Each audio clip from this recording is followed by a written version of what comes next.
সব কথা উচ্চারিত হয় না, কিছু অনুভূতি রয়ে যায় চোখের পেছনে, চুপ করে জমে থাকা বিকেলের মতো, যেখানে আলো ঢোকে কিন্তু তার উষ্ণতা পৌঁছায় না মন পর্যন্ত।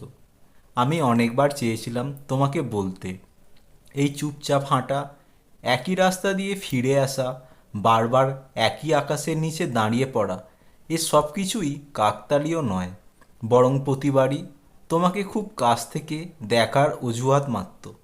তুমি বুঝে ফেলেছিলে কি না জানি না, কিন্তু আমার প্রতিটি হাসির আড়ালে লুকিয়েছিল একটুখানি সংকোচ, যা কেবল তাদেরই হয় যারা ভালোবাসে অথচ সাহস করে না কিছু বলার।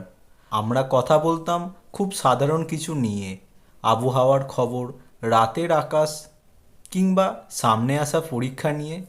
কিন্তু জানো, প্রতিটি কথার নিচে জমে থাকতো আমার তোমায় ভালোবাসি, অদৃশ্য কালিতে লেখা। শুধু তুমি কখনো পড়লে না, কিংবা আমিই সাহস করে দেখাতে পারিনি।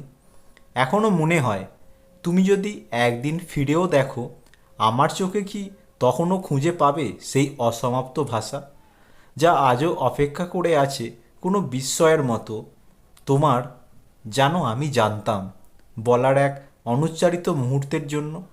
আমার অনুভূতিগুলো আজ আর শব্দ চায় না, উত্তরও নয়, তারা শুধু চায় সেই পুরনো সন্ধ্যাগুলোতে ফিরে যেতে, যেখানে তুমি ছিলে, আমি ছিলাম, আর মাঝখানে দাঁড়িয়েছিল এক অভিমানী ভালোবাসা, যা বলা হয়নি, তবুও কোনো এক রহস্যময় ভাষায় পুরোপুরি বোঝা গিয়েছিল।